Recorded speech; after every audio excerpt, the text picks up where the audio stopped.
الحمد لله الحمد لله الحمد لله الذي جعل صلاة الجمعة من شعائر الإسلام وفرضها على أمة محمد عليه الصلاة والسلام لتكون مكفرة للذنوب ومطهرة للآثام. نشهد أن لا إله إلا الله وحده لا شريك له الذي يكرم المؤمنين والمؤمنات برؤية جماله في دار السلام. ونشهد أن سيدنا وسندنا ومولانا محمدا عبده ورسوله المبعوث بالدعوة إلى دار السلام. وصلى الله تعالى عليه وعلى آله وأولاده وأزواجه وأصحابه وأتباعه وخلفائه الراشدين المرشدين المهديين من بعده ووزرائه الكاملين في عهده، خصوصا منهم على الأئمة خلفاء رسول الله على التحقيق، أمير المؤمنين حضرة أبي بكر وعمر وعثمان وعلي، وعلى بقية الصحابة والتابعين رضوان الله تعالى عليهم أجمعين. أيها المؤمنون الحاضرون، اتقوا الله وأطيعوه، إن الله مع الذين اتقوا والذين هم محسنون. قال الله تعالى في محكم كتابه الكريم: استعيذ بالله، بسم الله الرحمن الرحيم. لو كنت غليظ القلب لانفضوا من حولك، صدق الله العظيم. وقال النبي صلى الله عليه وسلم: من لا أدب له لا علم له، صدق رسول الله ونطق حبيب الله فيما قال أو كما قال. Шексіз мақтауларыбыз, шүкрәнәләребез булсын. Аллаһ Субханаху ва Тәгалә безне иман шәрәфе белән ниғмәтләндереп, безне мөселманнардан кылды. Шушы изге җомга көннәренә безләргә, шушы мәчетләребезгә килеп, гыйбадәтләребезне башкарыр өчен килергә насип итте. Һәм инде әлхәмдүлиллаһ, Аллаһ Тәгаләгә шөкрәнәләребез булсын. Аллаһ Тәгалә безне Пәйгамбәребез дөньяга килгән, Пәйгамбәребез туган һәм Пәйгамбәребез ахирәткә күчкән ай булган Рабигул Әүвәл аена ирештерде. Инде бүген безнең хиҗри ел исәбе буенча 6-нчы Рабигул Әүвәл 1439 ел. Шул уңайдан biz инде әлхәмдүлиллаһ Пәйгамбәребезнең аена ирештек. Һәр вакытта без Пәйгамбәребезне өйрәнергә тиешбез, Пәйгамбәребезнең тормышын өйрәнергә тырышырга тиешбез, аның әхлагын, аның сыйфатларын өйрәнергә, белергә һәм инде Пәйгамбәребезгә охшарга тырышырга тиешбез. Бигрәк тә инде шушы Пәйгамбәребез туылган айда тагын да күбрәк Пәйгамбәребезне танырга, тагын да күбрәк Пәйгамбәребез турында өйрәнергә һәм инде үзебезнең тормышыбызда да аннан үрнәк алып үзебезнең тормышыбызда да шагылдырырга кирәк. Әлбәттә ки, Пәйгамбәребезнең сыйфатларының берсе, иң мөһиме дә Пәйгамбәребезнең әхлагы иде.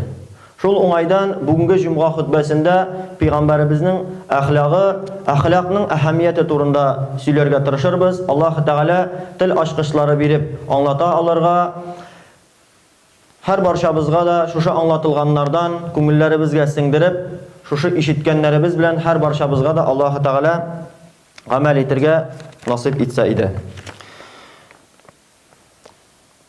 Аллаһ Раббыбыз хутба башында укыган аяти кәримәдә Пәйгамбәребезнең әхлагы турында шулай дип әйтә: әгәр синең әхлагың төзек булмаса иде, әгәр син күңелең йомшак булмаса иде, сиңа иярүчеләр шуның хәтлек күп булмас иде дип әйтә. Ягъни бүгенге көндә әлхәмдүлиллаһ дөньяда миллиардтан артык мөселманнар яши. Тарих буе Пәйгамбәребездән соң күпме ислам дәүләтләре булган, күпме улы империялар булган. Булар инде әлбәттә ки Пәйгамбәребезнең күркәм әхлакның бер нәтиҗәсе дип күрергә мөмкин. Çünkü Peygamberimiz özü zamanında bütün Garaplar, bütün Garap yarım oturavı İslam kabul etken bula. Peygamberimiz eli isen çağında. Hem indi bilgenimizce İslam'ın negizi tevhid, yani Allah'ın birliğine ışanı bulsa, İslam'ın ikinci ölüşü de kurkem ahlak, matur, huluk bulup tura.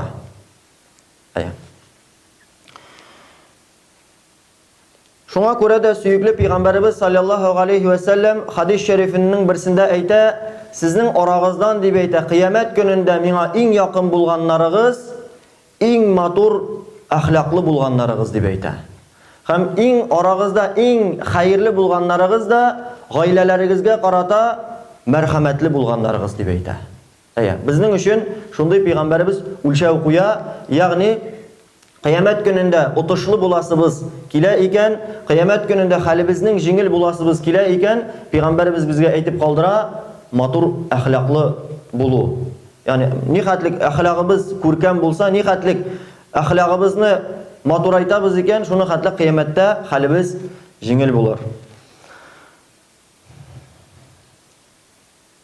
Şuna göre bir kişi namazın uqi iken, urazaların tuta iken, ama anın hulqı yaman bulsa, anın tilinden kişiler zarar görse, anın kulundan kişiler zarar görerler iken, ul vakitte bu kişinin yemsiz gamelleri, kılgan farız gamellerin yukka şigara, anın ecir savabın bitire.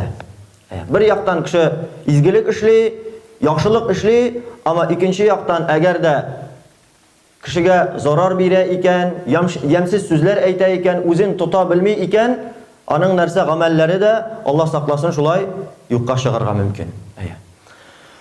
Demek ki bu kişi namaz okumay bulup çıga.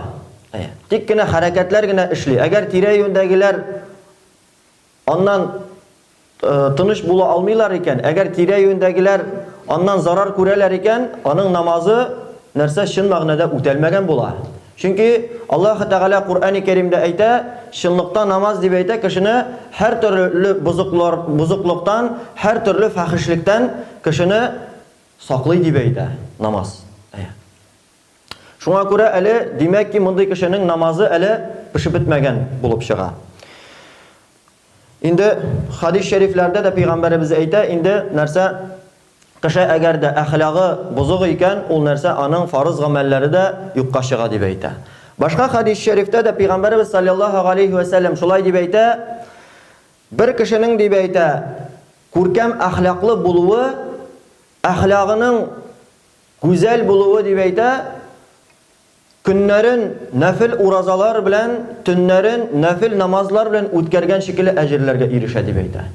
Tikkine matur ahlaklı buluğu. Eğer de özünün ahlakını şulay tüzete iken, ahlakın kurkem yası ala iken, onun için güne nerse günü tünü şulay gıybedet bilen ötkergen şekilde şunday ecirlerge erişe. Aynı ahlakı bozuk iken, işlegen farız gamellerinin de eciri nerse yukka çıga. Allah saklasın. Şunun hatlik bizning dinimizde ahlakның ahamiyeti var.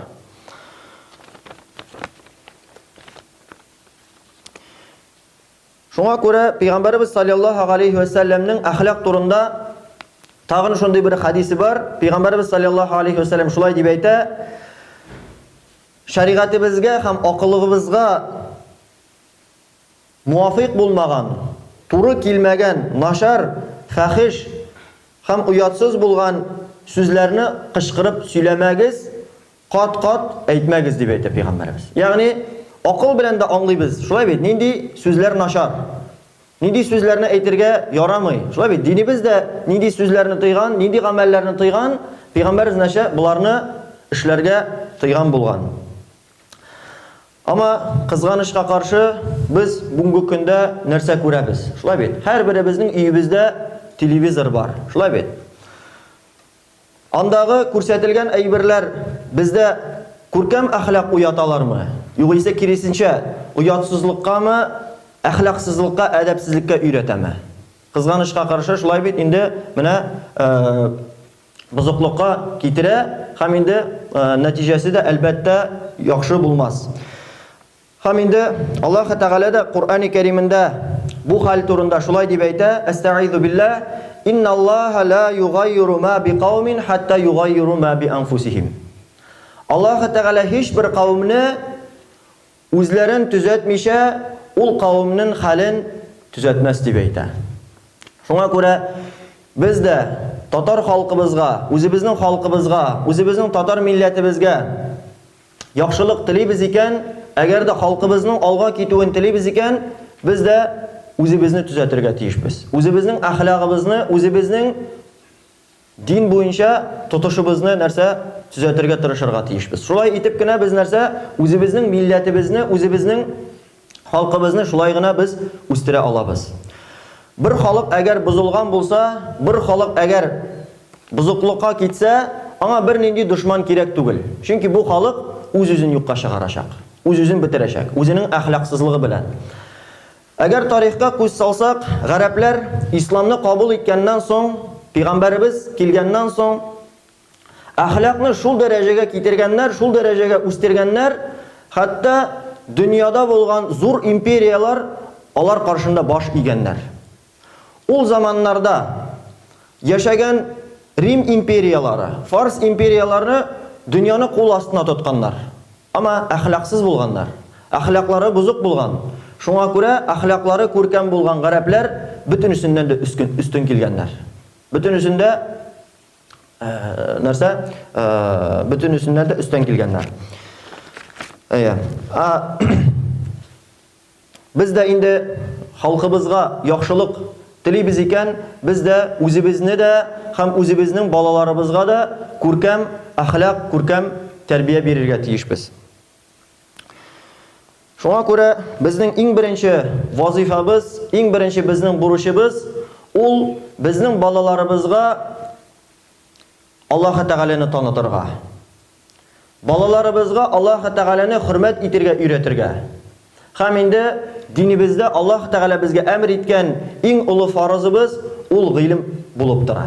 Шуңа күрә балаларыбызда гыйлемгә карата мәхәббәт уятырга тиешбез. Балаларыбызны дин белемләрен өйрәтергә тырышырга тиешбез. Пәйгамбәрбез саллаллаһу алейхи ва сәлләмдән гыйлем турында соралганда, нәрсә ул гыйлем дигәч, Пәйгамбәрбез саллаллаһу алейхи ва сәлләм гыйлем ул дип әйтә, гамәл белән әдәп дип әйтә. Менә алдагы хутбәдә дә укыган хадистә дә Пәйгамбәрбез әйтә, бер кешенең әдәбе булмаса, аның гыйлеменнән дә файда булмас дип әйтә. Шуннан нәрсә аңлыйбыз? Димәк ки, чын мәгънәдә кеше гыйлемле кайчан була? Гамәл иткән вакытта һәм әдәпле булган вакытта. Әгәр әдәбен төзәтә икән, әхлагын төзәтә икән, ул вакытта да кешегә белеме дә файда бирер, ул вакытта нәрсә? Чын белемле була ала кеше. Әхлагын төзәткән вакытта һәм гамәл иткән вакытта. Һәм инде Пәйгамбәрбез саллаллаһу алейхи ва сәлләмдән хикмәтне сорагач, Аллаһның Расулы, нәрсә ул хикмәт дигәч, Пәйгамбәрбез саллаллаһу алейхи ва сәлләм әйтә, гыйлем белән гамәлнең туры килүе дип әйтә. Бер кеше белгәннәрен нәрсә бар, нәрсәләрне белә, шуның белән гамәл итә икән, бу хикмәт иясе. Бу кешедә чыннан да хикмәт бар. Кызганычка каршы менә шундый кешеләрне очратырга туры килә. Әйтәләр, мин ди беләм ди. Мин динне дә яхшы беләм ди. Мин ди чын мөселман ди. Мин беләм ди динне ди. Ама намазын укымый.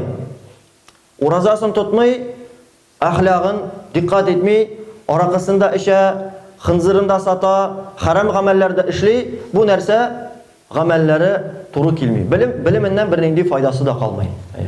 Шуңа күрә инде бу безнең беренче вазифабыз, инде балаларыбызга үзебез дә белем өйрәнеп, әхлагыбызны төзәтү.